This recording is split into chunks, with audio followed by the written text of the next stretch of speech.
हूँ कि पंचायत का अपना पंचायत क्लिनिक होगा, बेहतर व्यवस्था होगा, बेहतर इलाज होगा, सुविधा बेहतर होगा। बजट को तेज रफ्तार से आदर्श पंचायत होगा तो विशेष बजट होगा जिसमें आप स्वच्छता की बात कर रहे हैं, जिसमें बेहतर सुविधा, बेहतर रोड और नाले का निर्माण और बेहतर कार्यों का, जिसमें आवास की समस्या जो है, आवास से रिलेटेड बिल्कुल लूँगा।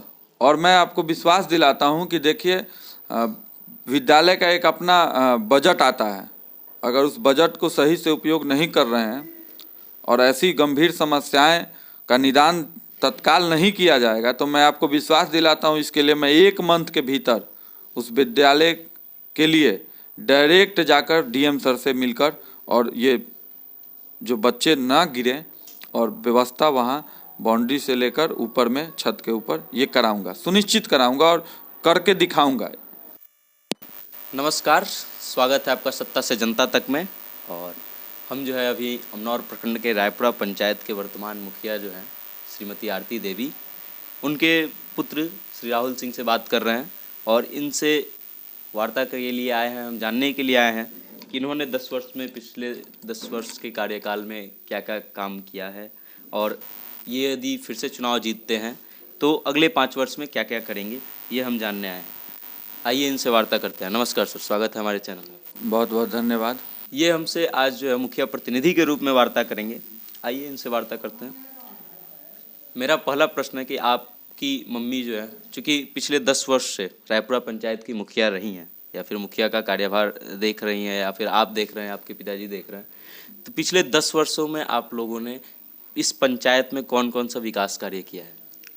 देखिए, विकास कार्य जो मुखिया के अधीन होता है, जितनी योजनाएं हैं जो प्रखंड स्तरीय आती हैं पंचायत में, और पंचायत में रोड के विकास, नाले के विकास और नल जल योजना और तमाम, जैसे अब प्रधानमंत्री आवास योजना और पेंशन योजना, जो भारी मात्रा में हजारों के संख्या में लोगों तक पहुंचाया गया है इन 10 सालों में। इसका डाटा है हमारे पास और वो डाटा ब्लॉक से भी निकाल के जनता के बीच में रख सकते हैं। स्वाभाविक बात है कि इस पंचायत की आबादी 12,000 है, तो योजनाएं सरकार कभी भी 12,000 या 5,000 लोगों तक नहीं दे सकती है, लेकिन जितनी भी योजनाएं सरकार जिन तक पहुंचाने का माध्यम एक मुखिया होता है, वो सारी योजनाएं धरातल पे हर गांव में जो व्यक्ति तक योजनाएं पहुंचनी चाहिए वहां तक पहुंचा दी गई है। अच्छा, इसमें मैं एक चीज़ वो करना चाहूँगा, हालांकि हमने जो पिछला वो हुआ था, वीडियो हुआ था, उसमें इस बात पे चर्चा भी हुई थी, आपने इसका जवाब भी दिया था। ये था कि मतलब ऐसे भी लोगों तक कुछ योजनाएं पहुंची है जिनको उसकी ज़रूरत नहीं है। आपने बताया था कि इसकी जांच होगी और इसको सही किया जाएगा। देखिए, सबसे बड़ी बात यह है कि जो योजनाएं सरकार की बनाई गई है वो उन ज़रूरतमंद लोगों के लिए ही बनाई गई है और सरकार ने उन तक पहुंचाने का एक माध्यम मुखिया का द्वारा बनाया है और वो योजनाएं सरकार जो दी है वो मुखिया ने वहां तक पहुंचाई है। और स्वाभाविक बात है कि जहां व्यवस्था में जो गड़बड़ी है, उस व्यवस्था को सुधारने के लिए आपको पूर्व में मैंने बताया कि वो बड़े अधिकारियों की जो देखरेख में जो योजनाएं धरातल पे लाने के लिए एक माध्यम है मुखिया, उसमें भारी मात्रा में सुधार के लिए उस व्यवस्था को और आमजन जो गरीब, वास्तविकता में गरीब परिवार हैं, उसको सुधार के लिए स्वाभाविक बात है कि एक जन आंदोलन की ज़रूरत है। और वो हर पंचायत की ये समस्या है कि सही लोगों तक वास्तविकता में योजनाएं जो सही में पहुंचनी चाहिए क्यों नहीं पहुंच पाती है।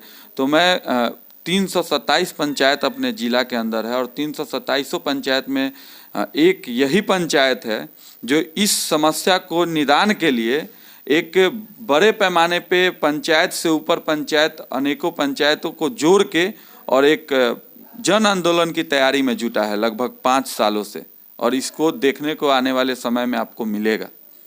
अच्छा, ये बताइए कि किसी भी क्षेत्र का मतलब विकास का पैमाना क्या होना चाहिए? किस आधार पे हम किसी क्षेत्र को विकसित मान सकते हैं या फिर विकासशील मान सकते हैं? स्वाभाविक बात है कि जो छोटी छोटी जो समस्याएं होती हैं, खासकर लोकतंत्र में जो अधिकार दिया गया, वो अधिकार में गरीब परिवारों के लिए प्राथमिकता में गरीब परिवार जो हैं उन तक सरकार की योजनाएं और मूल सुविधाएं उन तक पहुंचानी जानी चाहिए। इसलिए सारी व्यवस्था को देना चाहिए, जो सबसे प्राथमिकता गरीब परिवार हैं उन तक पहुंचाना चाहिए। लेकिन हमारी विडंबना है कि पंचायती राज में एक सीमित अधिकार है जो जिस लोगों तक पहुंचना चाहिए वहां तक पहुंचाया जाता है, लेकिन कहीं कहीं इस योजना को हम लोग चाह कर भी लोगों तक नहीं पहुंचा पा रहे हैं। उस योजना को इस बार हम लोग अपने माध्यम से, जो आज आप देख सकते हैं, मैं आपको हाल फिलहाल कुछ दिनों पहले पेपर में आया था कि मैंने डायरेक्ट मुख्यमंत्री जी से मिलके और इस पंचायत को विशेष तौर पे आदर्श पंचायत बनाने के लिए अपील किया हूँ, आग्रह किया हूँ, और उन्होंने संबंधित अधिकारियों को तत्काल निर्देश भी दिया। तो स्वाभाविक बात है कि इन 10 सालों में जो काम हुआ है और इस 5 साल में जो मैं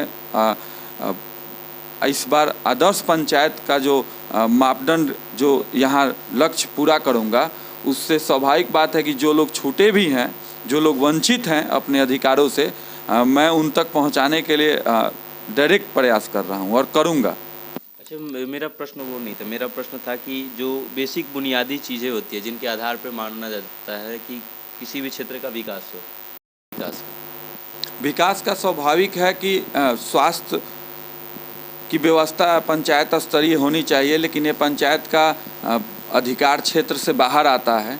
फिर भी स्वास्थ्य की जो समस्याएं हैं उसके लिए, जैसे दिल्ली और बड़े बड़े प्रदेशों में जैसे मोहल्ला क्लिनिक है, आज मैं आपको यह आपके माध्यम से अपने जनता को बताना चाहता हूं कि अपने पंचायत क्लिनिक, अपना पंचायत क्लिनिक होगा जिसमें बेहतर स्वास्थ्य सुविधाएं होंगी।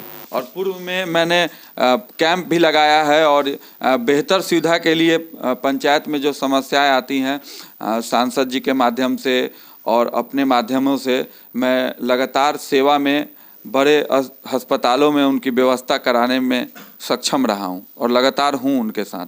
अच्छा, ये बताइए कि जो आपने पंचायत क्लिनिक की बात की, ये कब तक आएगा अगर आप चुनाव जीतते हैं तो? चुनाव जीतने के 1 वर्ष के अंदर पूरी लिखित तौर पे इसकी व्यवस्था डीएम सर से आग्रह कर दी गई है और पंचायती राज में भी इसकी मांग कर दी गई है और इसकी स्वीकृति दिलाने के लिए मैं निरंतर, एकदम चुनाव के बाद मैं चुनाव जीत के आता हूं, तो मैं निरंतर इसको प्रयास करके 1 साल के अंदर मोहल्ला क्लिनिक अपने पंचायत क्लिनिक की तरह काम करेगा। अच्छा, एक चीज़ जो आपने बोला कि मुखिया के अधिकार क्षेत्र से बाहर है, संभव है कि मुखिया के अधिकार क्षेत्र से बाहर हो हॉस्पिटल को सुचारू रूप से चलवाना, लेकिन इसका प्रयास मुखिया के द्वारा होना चाहिए क्योंकि आम नागरिक जो होते हैं उनका अधिकार है कि उनको अच्छी स्वास्थ्य सुविधाएं मिले। आप पूर्व में मेरे नेट फेसबुक आईडी पे आप जाके देखिए, बेहतर स्वास्थ्य के लिए मैंने लाठियाँ खाया है। जिला में इसको ऑलरेडी दिया गया है इस मांग को, लेकिन स्वाभाविक बात है कि जब तक पूरे स्तर पे ये जनता को खुद जागरूक होके और संगठित होके आगे नहीं आएगी, तब तक ये प्रयास बेहतर तरीके से नहीं किया जा सकता है। लेकिन इसकी प्रयास 327 पंचायत में यही पंचायत ने उठाया है। ये बताइए कि आपके कार्यकाल में जो ग्रामीण बजट आता है या फिर ग्रामीण बजट आवंटन होता है, उसका जो है मतलब 70 से 75% खर्च जो है नल जल योजना और जल जीवन हरियाली जैसी बेसिक योजनाओं पे खर्च दिखाया गया है। लेकिन फिर भी ऐसे बहुत सारे वार्ड हैं, 12 नंबर हो गया, 13 नंबर हो गया, 14 नंबर, ऐसे बहुत सारे वार्ड हैं। वार्ड के मतलब बहुत सारे घर ऐसे हैं जिनमें नल जल का पानी जो है अभी नहीं पहुंच पा रहा है, तो इसके लिए आप क्या करेंगे? स्वाभाविक बात है कि ये जो आपने वार्ड के नाम बताया, वो वार्ड काफ़ी लंबा है और नल जल योजना एक वो भी सीमित है, उसका बजट एक सीमित है। स्वाभाविक बात है कि जितना काम हुआ है, जैसे मैंने पूर्व में सांसद जी से आग्रह करके एक स्पेशल नल जल की व्यवस्था कराई है, तो जनता फिर से विश्वास करेगी। तो स्वाभाविक बात है कि मैं वहाँ पे भी ऊपर से मैं आग्रह करके और वहाँ पे विशेष नल जल की व्यवस्था कराऊंगा। अच्छा, दूसरा है मेरा कि वार्षिक बजट जो आवंटित होता है उसका 20 से 25% राशि जो है मतलब सैनिटेशन पे खर्च दिखाया गया है, स्वच्छता पे। तो ऐसे में मतलब पूरे पंचायत में सच पूछिए तो मैंने घूमा और मुझे ना कहीं कचरा प्रबंधन की सुविधा उपलब्ध दिखी और ना कहीं डस्टबिन का वो दिखा। तो आपको नहीं लगता कि ये भी होना चाहिए पंचायत में? देखिए, वो जो आपने देखा कि 20% दिखाया गया है, वो 20% स्वच्छता के लिए अभी डस्टबिन के लिए ऑलरेडी मांग किया गया है। इस मांग को स्वीकृति दे दी गई है और जैसे बजट में जो बजट में पैसा आना होता है खाते में पंचायती राज के, तो जैसे पंचायत के खाते में पैसा आएगा तो स्वाभाविक बात है कि ये जो स्वच्छता की आप बात कर रहे हैं इसके लिए आग्रह कर दिया गया और इसको व्यवस्था पंचायत के घर घर में कचरा प्रबंधक के लिए व्यवस्था की जाएगी। नहीं, मैं विशेष वो डस्टबिन वाले बात की वो नहीं कर रहा हूँ, मैं वार्षिक बजट के आधार पर मैं बता रहा हूँ नॉर्मल जो खर्च आता है। जैसे आप जो बात कर रहे हैं वो पिछले दिनों हमने मुद्दा जो उठाया था उसकी बात कर रहे हैं आप कि डस्टबिन का, उसका मैं बात नहीं कर रहा हूँ। मैं नॉर्मल बात कर रहा हूँ कि नॉर्मल कचरा प्रबंधन की व्यवस्था होनी चाहिए पंचायत। बिल्कुल होगी, बिल्कुल होगी। इस बार आदर्श पंचायत हम लोग अपने पंचायत को घोषित करवाएंगे और बेहतर स्वास्थ्य और बेहतर ये जो स्वच्छता की मिसाल रेपुरा पंचायत इस बार होगी। अच्छा, एक और विशेष प्रश्न है मेरा, वो ये है कि आपके ऊपर अनेकों भ्रष्टाचार के आरोप लगते रहे हैं। जैसे कि मनरेगा में मजदूरों को खाते में पैसे जो आए हैं वो आपने खुद उठाए। उसके बाद कोरोना काल जैसे मतलब काल में आपके पंचायत में बजट आया कि मास्क, सैनिटाइजर, साबुन ये सब वितरण करने के लिए, तो वो शायद सही से नहीं पहुंचा लोगों तक। उसका बाद है कि शौचालय और इंदिरा आवास जैसी अनेक तमाम योजनाओं के लिए बोलते हैं लोग कि पैसा लिया जाता है। तो इसके बारे में आप क्या कहेंगे? देखिए, विपक्षियों का काम है आरोप लगाना। ये लोकतांत्रिक देश है और यहाँ सिस्टम संविधान से चलता है। स्वाभाविक बात है, अगर मुखिया जी पे आरोप लगा रहता, अगर वो गलती किए रहते तो वो आज जेल में रहते हैं। ऐसा कोई भी बेबुनियादी ये सब आरोप है। 10 सालों में एक भी केस दर्ज मुखिया के ऊपर नहीं है। इस प्रकार से भ्रष्टाचार का ये गलत बात है। ये बताइए कि पिछले 10 वर्षों में कभी भी हमने जो है व्यक्तिगत रूप से ये नहीं देखा कि मुखिया जी ने पंचायत भवन में कभी बैठक की हो या फिर आम सभा की बैठक की हो। इसके पीछे क्या कारण? जिन वार्डों के साथ और आम सभा में बैठक होती हैं, जिसमें योजनाएं निर्धारित होकर बनती हैं, वो बैठक पंचायत भवन में ही होती है। आप इसकी पर्याप्त रूप से जानकारी ले लें। बैठक योजनाएं जो आज धरातल पे है वो बिना बैठक की स्वीकृति और बिना पंचायत भवन में बैठक की वो स्वीकृति मिल ही नहीं सकती है। मतलब ये हमारे माध्यम से ये बोल रहे हैं कि आम सभा की बैठक होती है पंचायत में? बिल्कुल। ठीक है, ये बताइए कि यदि आप पुनः जो है मुखिया का चुनाव जीतते हैं तो अगले कार्यकाल में कौन सी 5 ऐसे कार्य हैं जो आप निश्चित रूप से पंचायत के विकास के लिए करेंगे? देखिए, सबसे पहला काम कि स्वास्थ्य पे काम होगा। पंचायत क्षेत्र से बाहर की जो भी समस्याएं स्वास्थ्य से रिलेटेड होंगी, पूर्व में मैंने प्रयास से सांसद महोदय से आग्रह करके इस पंचायत को एम्बुलेंस भी दिलाया, जिसमें मरीजों का सुचारू रूप से व्यवस्था की जाती है। स्वाभाविक बात है कि मैंने प्रयास किया और दिलाया, तो आगे भी मैं जनता को ये विश्वास दिलाना चाहता हूं कि पंचायत का अपना पंचायत क्लिनिक होगा, बेहतर व्यवस्था होगा, बेहतर इलाज होगा, सुविधा बेहतर होगा।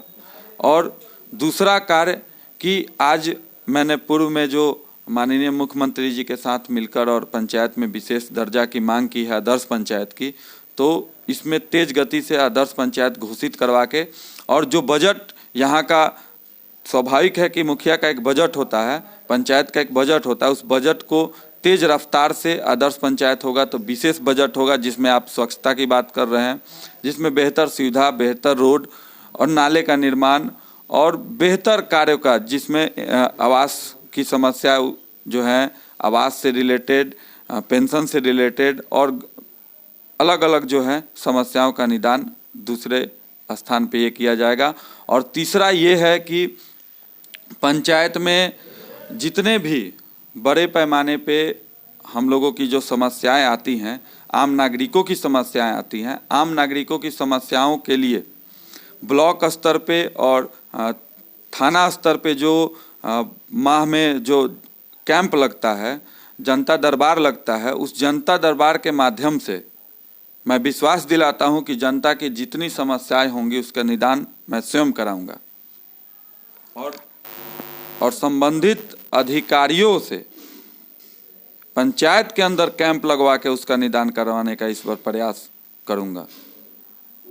और चौथा काम, जो पंचायत की जो मूल अधिकार हैं, सुविधा है, जिसके लिए मैं निरंतर पूर्व से कई सालों से इससे निवेदन और आग्रह कर रहा हूं, अधिकारियों से मिल रहा हूं और मिल के लिखित तौर पे आवेदन के तहत, आप देख सकते हैं आवेदन के तहत मैंने प्रयास किया है।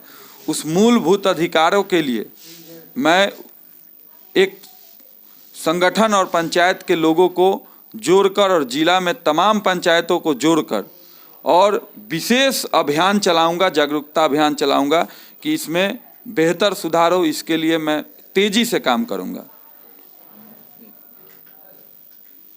और पांचवा, आज युवाओं की भागीदारी सुनिश्चित कराने के लिए जिस प्रकार से मैं लाठियां खाया हूं, और स्वाभाविक बात है कि जो निरंतर आंदोलन कर रहा है वही कुछ बेहतर समाज में करेगा।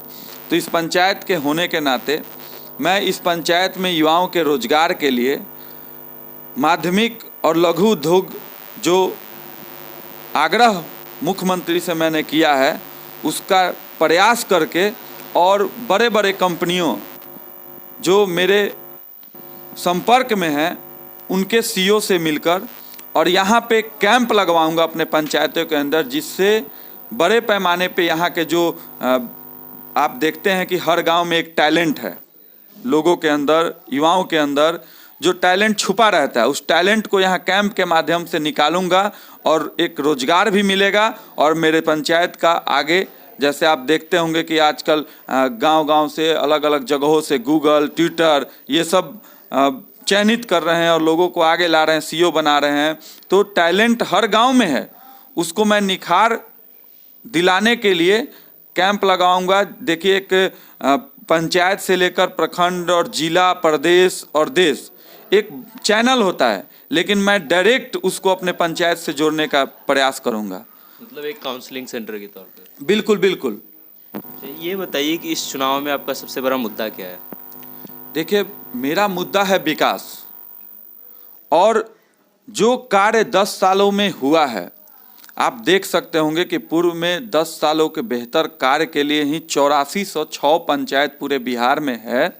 8406 पंचायतों में से 15 पंचायत का चयनित किया गया ग्राम संसद के तहत, और ग्राम संसद में एक पंचायत यहाँ हुआ। तो स्वाभाविक बात है कि विकास के आधार पे ही चयनित किया गया, और जितनी भी योजनाएं आई हैं उसको निरंतर धरातल पे उतारा गया। इसलिए सम्मान इस पंचायत को शाहनवाज हुसैन जो उद्योग मंत्री हैं उनके माध्यम से, गिरिराज सिंह केंद्रीय मंत्री जी के माध्यम से, और पंचायती राज मंत्री सम्राट चौधरी माध्यम से, और अनेकों मंत्री जो लोग ने इस पंचायत को सम्मान दिया है। तो स्वाभाविक बात है कि मैं इन 10 सालों में जो ग्राम संसद के माध्यम से सम्मान मिला है, मैं इन आने वाले 5 सालों में इस पंचायत को आदर्श पंचायत के साथ व्यवस्था और अनेकों जो व्यवस्था मैंने बात की है, स्वास्थ्य, शिक्षा और युवाओं के रोजगार, और आने वाले समय में जो जितनी भी समस्याएं उसके निदान के लिए थाना ब्लॉक में एक जो कैंप लगता है, जनता दरबार लगता है, उस जनता दरबार के माध्यम से उनको तत्काल निदान और अनेकों प्रकार से जो सुविधाएं हैं, आदर्श पंचायत होगा तो अनेकों सुविधाओं से हमारा पंचायत लैस होगा और इसमें बेहतर कार्य होगा। अच्छा, ये बताइए कि आप अपने क्षेत्र के विकास के लिए युवाओं और महिलाओं की भागीदारी को कितना अहम मानते हैं? बिल्कुल अहम मानते हैं। एक युवा होने के नाते मैं खुद युवाओं को संगठित कर रहा हूँ, युवाओं को आगे ले चल रहा हूँ, और युवाओं को भागीदारी दिलाने के लिए मैं निरंतर प्रयासरत हूँ।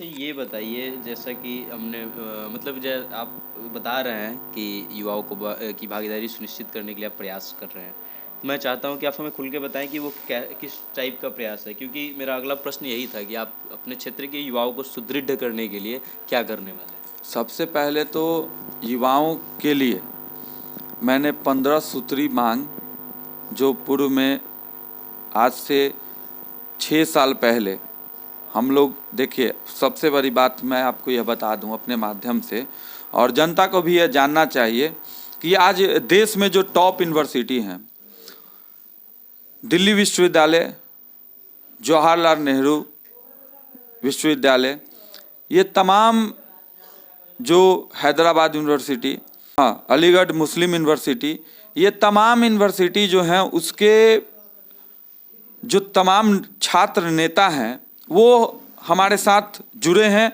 और हम लोग का एक कमेटी है पूरे देश स्तर पे, राजनीतिक जो मेरी पहचान है राष्ट्रीय स्तर पे, तो मैंने एक कमेटी का गठन किया है। उसमें 10 लोगों की कमेटी है जो अलग अलग स्टेट से हैं और अलग अलग बड़े विश्वविद्यालयों से हैं, नेता हैं। उनके साथ हम लोगों ने बैठक करके और अपना एक बिहार, खासकर बिहार के लिए एक, इसमें बिहार में ही हमारा पंचायत आता है, तो विशेष रूप से आगे आने के लिए जो समस्याएं हैं युवाओं के साथ, उन समस्याओं को हम लोग अवगत हैं।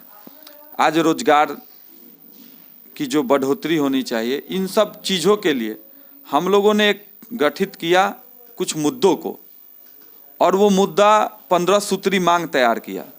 उसमें विस्तार में आपको मैं भेज दूंगा, जो आप आम जनता को दिखा दीजिएगा। वो पूर्व में हम लोगों ने गठित करके, और उसके लिए हम लोगों ने निरंतर संगठित करके युवाओं की जो समस्या है उसके लिए एक बेहतर प्रयास की ज़रूरत है। और वो प्रयास हम लोगों ने, इकलौता प्रयास हम लोगों ही युवा के लिए निरंतर बिहार प्रदेश में कर रहे हैं।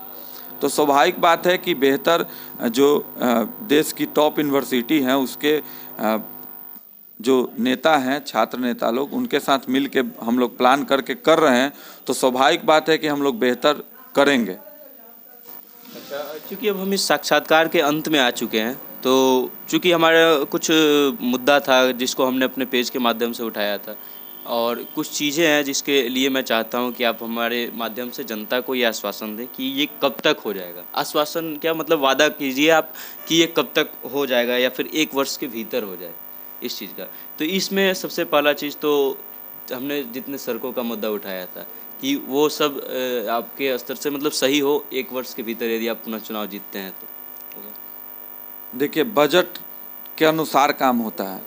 स्वाभाविक बात है कि जितने समस्याएं हैं पंचायत के अंदर, अनेकों समस्याओं के समाधान के लिए, जैसे रोड की आप बात कर रहे हैं मुख्य रूप से, तो जिस रोड पे लोग मिट्टी के वजह से, बारिश के वजह से और कीचड़ के वजह से गिरते थे, फिसल जाते थे, पैर हाथ टूट जाता था, वहाँ पे आज आप जाके देखिए कि ईटीकरण है तो कहीं पक्कीकरण है, लेकिन बजट के अनुसार ही है।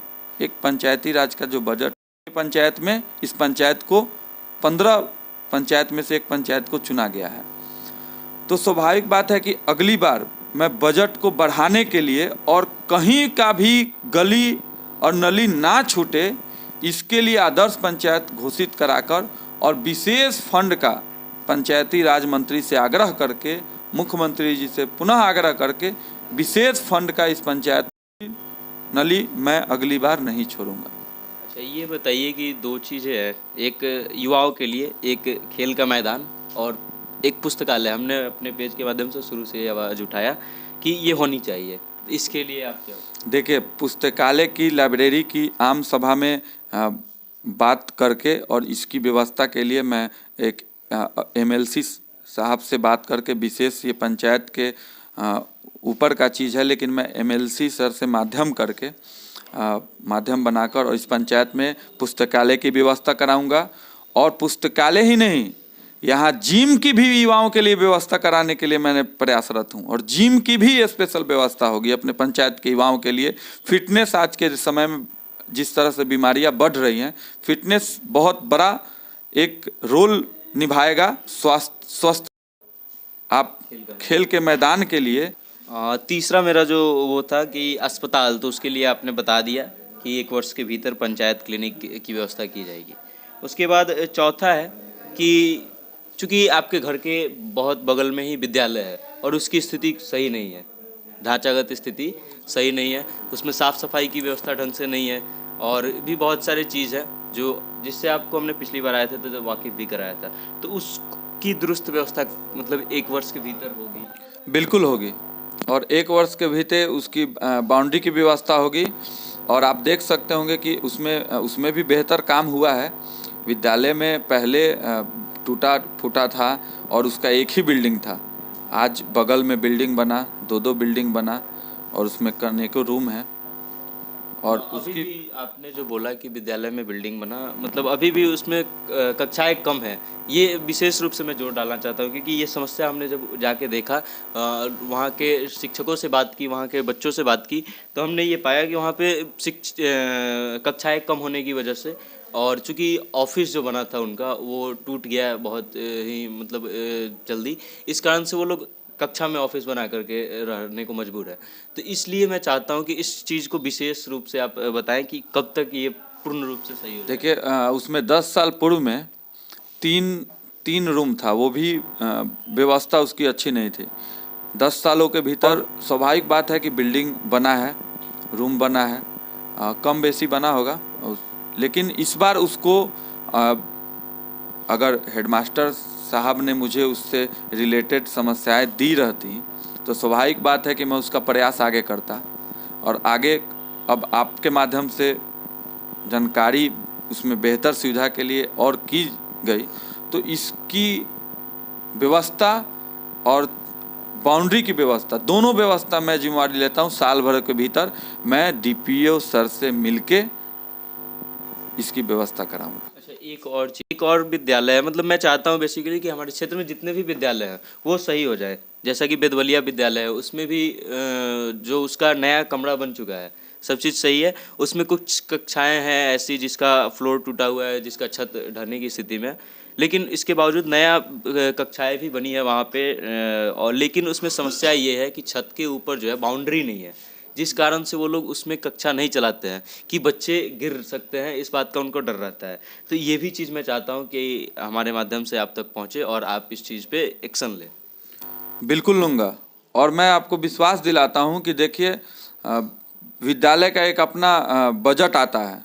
अगर उस बजट को सही से उपयोग नहीं कर रहे हैं और ऐसी गंभीर समस्याएं का निदान तत्काल नहीं किया जाएगा, तो मैं आपको विश्वास दिलाता हूँ इसके लिए मैं 1 मंथ के भीतर उस विद्यालय के लिए डायरेक्ट जाकर डीएम सर से मिलकर, और ये जो बच्चे ना गिरें और व्यवस्था वहाँ बाउंड्री से लेकर ऊपर में छत के ऊपर ये कराऊंगा, सुनिश्चित कराऊंगा और करके दिखाऊंगा। अच्छा, एक और अंतिम चीज़ है, क्योंकि हम अपने पेज के माध्यम से इसको भी बहुत पहले से उठाते रहे हैं कि हमारे घर के आसपास से जो नदी गुजरती है, एकमात्र नदी है, और उसकी स्थिति अभी ऐसी हो गई है कि वो विलुप्त होने के कगार पे आ गई है। लोग उसमें कचरा फेंक रहे हैं और धीरे धीरे सिकुड़ती जा रही है। उसमें वर्ष भर पानी नहीं रहता है, वर्ष के कुछ महीनों में ही पानी रहता है उसमें। या फिर हमारे आसपास जो तालाब है उसकी भी स्थिति मतलब उतनी अच्छी नहीं रही जितनी पहले हुआ करती थी। अब उसमें भी कचरा डालने लगे हैं लोग और सफाई नहीं रहती है। तो मैं चाहता हूं कि आप हमारे माध्यम से ये भी वादा करें कि ये कब तक सही होगा। देखिए, सबसे पहले तो नदी में जो तमाम व्यवस्थाएं हैं उसके लिए जो नमामि गंगे प्रोजेक्ट चल रहा है, ये केंद्र सरकार का प्रोजेक्ट है। इसके माध्यम से नदी की साफ़ सुथरा और सौंदर्यीकरण आसपास में जहां ग्रामीण क्षेत्र से होकर गुजरता है उसकी व्यवस्था इस बार सुनिश्चित मैं करूंगा। चलिए, धन्यवाद, आपने इतना समय दिया। और चूँकि अब हम साक्षात्कार के अंत में आ चुके हैं, तो आप हमारे माध्यम से अपने क्षेत्रवासियों को कुछ निवेदन करना चाहते हैं या फिर उनसे कुछ अर्ज करना चाहते हैं तो वो आप कर सकते हैं। मैं अपनी जनता से यही कहना चाहता हूं कि मैं हाथ जोड़ के आप सभी से विनती करता हूं, आग्रह करता हूं कि मेरी माँ आज फिर से चुनाव मैदान में खड़ी हैं और मैं जितनी भी बातें मीडिया के माध्यम से आप तक रखी है मैं यहाँ से लेकर अनेकों समस्याएं जो बड़े पैमाने पे पंचायत के अंदर हैं और आएंगी, उसके निदान के लिए मैं प्रयासरत हूँ। और मैं बाकी जो कैंडिडेट हैं, 8 कैंडिडेट हैं, लेकिन 8 कैंडिडेट में से एक ही ऐसा कैंडिडेट है जो इस समस्याओं के लिए निरंतर पूर्व से भी लड़ रहा है और इसके लिए प्रयासरत है। तो स्वाभाविक है कि जनता अगर फिर से आशीर्वाद देती है तो आज 10 सालों में अपने कार्यकाल में 8406 पंचायत में से इस पंचायत इकलौता, इस पंचायत को इस जिला में इकलौता इस पंचायत को सम्मान दिया गया उत्कृष्ट कार्य के लिए, बेहतर कार्य के लिए। तो मैं इस पंचायत को आने वाले समय में आदर्श पंचायत भी बनवाऊंगा और विशेष अभियान चलाकर और विशेष यहाँ पे व्यवस्था, जो भी समस्या है उस व्यवस्था को निम्नतः सुधार के लिए, व्यवस्थित ढंग से चलाने के लिए जितनी समस्याएं हैं, मूल समस्याएं हैं, जो ग्राउंड लेवल पे समस्याएं हैं, वो आज अगर कार्य 10 सालों में जितना हुआ है उससे बेहतर कार्य मैं 5 सालों में करके आदर्श पंचायत के साथ करके दिखाऊंगा। ये विश्वास जनता मुझे देगी तो मैं बेहतर कार्य करूंगा। बेहतर कार्य किया हूं और इस बार उससे भी बेहतर आदर्श पंचायत में मैं पूरे बजट के साथ करूंगा। चलिए, कीमती समय देने के लिए धन्यवाद आपका। आपका बहुत बहुत धन्यवाद। और ईवीएम के क्रम संख्या 3 पे और तीसरी बार सबसे अनोखा चीज़ ये है कि इस पंचायत में मेरी माता श्री तीसरी बार मुखिया चुनी जाएंगी और तीसरा नंबर ही क्रम संख्या है, तो उस पे ईवीएम पे जनता अपना मत दे और बटन दबाकर भारी मात्रा से विजयी बनाए, ताकि मैं उनकी आवाज़ और पंचायत के सम्मान और पंचायत के हक के लिए बुलंदी से आगे लड़ सकूं। चलिए, धन्यवाद। अभी आपने देखा हमारे साथ जुड़े थे एक राष्ट्रीय नेता और रायपुरा पंचायत के मुखिया पुत्र श्री राहुल कुमार सिंह, और उनसे हमने वार्ता की, उनसे जाना कि उनकी भविष्य की योजनाएं क्या हैं, यदि वो पुनः चुनाव जीतते हैं तो वो क्या क्या कर रहेंगे। और ऐसे और भी वीडियोज़ आपको हमारे माध्यम से देखने को मिलते रहेंगे। इसके लिए आप हमारे फेसबुक पेज को लाइक कीजिए, हमारे यूट्यूब चैनल को सब्सक्राइब कीजिए और देखते रहिए सत्ता से जनता तक। कैमरामैन सुशील कुमार पांडे के साथ मैं वेद प्रकाश।